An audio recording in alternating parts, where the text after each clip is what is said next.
और आप देखेंगे कि दिल्ली के नए विकसित स्वरूप का एक नया प्रारूप आपको दिखाई पड़ेगा। मुझे लगता है अभी हमें अंतिम परिणाम की प्रतीक्षा करनी चाहिए। अभी देखिएगा कि कितनी निर्णायक पराजय होती है और कितनी निर्णायक विजय होती है। जो गरीब जनता है उसने मोदी की गारंटी पर यकीन दर्शाया है। अंतिम परिणाम की प्रतीक्षा करनी चाहिए, परंतु हमें पूर्ण विश्वास है कि जो रुझान दिख रहे हैं अंतिम परिणाम इससे अधिक निर्णायक और प्रभावी रूप से भारतीय जनता पार्टी के पक्ष में होंगे। क्या वो फैक्टर्स रहे जो बीजेपी को आगे देखिए, पीछे फैक्टर्स का विश्लेषण तो पूरे परिणाम आने के बाद किया जाएगा। हम लोग सभी चीजों का सम्यक विश्लेषण करते हैं, परंतु अभी जो प्रथम दृष्टया यानी प्राइमा फेसिया जो दिखाई पड़ रहा है, ऐसा लग रहा है कि दिल्ली की जनता ने विकास के पक्ष में मतदान किया है और दिल्ली की गरीब जनता ने मोदी की गारंटी पर अपना यकीन दिखाया है और जो मध्य वर्ग है उसके मन में विकसित भारत के संकल्प को लेकर जो मोदी जी का विजन है आगे बढ़ने की लालसा है। और कहीं न कहीं अब यह दिखाई पड़ रहा है कि दिल्ली की जनता विवाद की सरकार नहीं चाहती है, विकास की सरकार और चाहती है। सरकार बनाने के बाद पहली प्राथमिकता क्या रहेगी आपकी? देखिए, अभी अंतिम परिणाम आएंगे, विधायक बैठेंगे, केंद्रीय नेतृत्व उस पर विचार करेगा, तब उसके उपरांत, परंतु प्राथमिकता निश्चित रूप से रहेगी कि दिल्ली को आपदा से मुक्त करके विकास के उस पथ पर ले जाना जो विश्व की 5वीं बड़ी अर्थव्यवस्था के राष्ट्रीय राजधानी क्षेत्र को होना चाहिए। आम आदमी पार्टी के सभी बड़े चेहरे हार रहे हैं, इसे कैसे देख रहे हैं आप? मुझे लगता है अभी हमें अंतिम परिणाम की प्रतीक्षा करनी चाहिए। अभी देखिएगा कि कितनी निर्णायक पराजय होती है और कितनी निर्णायक विजय होती है। आपको लगता है हिंदुत्व वाला जो मुद्दा था वो चला है दिल्ली में? हमारा मानना है कि ये वोट विकास के लिए है।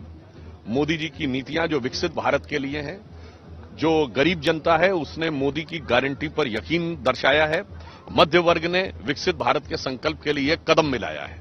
तो मैं कह सकता हूं कि एक पॉजिटिव इन्फ्लुएंस, और इसके साथ साथ एक कहावत होती है कि रहीमन विपदा हूं भली जो थोड़े दिन होए, हित अनहित या जगत में जान परत सब कोय। तो ये जो आपदा थी, कहावत कही जाती है, वो थोड़े दिन के लिए ठीक होती है। क्या सही है क्या गलत है पता लग जाता है। मुझे लगता है दिल्ली की जनता को देख रहे हैं मिल्कीपुर के चुनाव के जो संकेत हैं, रुझान, वो उत्साहजनक हैं और हमें विश्वास है कि जो अंतिम संख्या आएगी वो बहुत डिसाइसिवली बीजेपी के फेवर में आएगी। वीरेंद्र सचदेवा जी कह रहे हैं कि एसआईटी का गठन करेंगे सबसे पहले। वीरेंद्र सचदेवा जी कह रहे हैं। देखिए, अब उन्होंने यदि कहा है तो निश्चित रूप से वो प्रदेश अध्यक्ष हैं, विचार हुआ होगा, परंतु मेरा ये मानना है कि हम लोग अभी अंतिम परिणाम की प्रतीक्षा करें, उसके बाद बैठक होगी और आप देखेंगे कि दिल्ली के नए विकसित स्वरूप का एक नया प्रारूप आपको दिखाई पड़ेगा।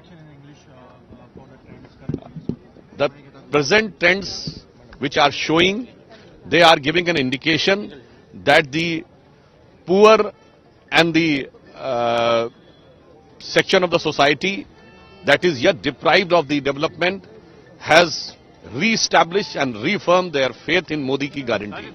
And the middle class has all now decided to march ahead with the Modi ji's vision of Viksit Bharat. So I think this is a very positive indication, but still I say that we have to wait till the final results come, and we are quite hopeful that when the final figure will come, it will be more decisively in favor of Bharatiya Janata Party. I think Aam Aadmi Party and controversies being the two sides of a same coin. Right from their inception, their politics was based on creating a controversy and deceit and then trying to hoodwink the people. Now their falsehood has been totally unmasked in front of the people. That's what the indications are showing. Sir, एक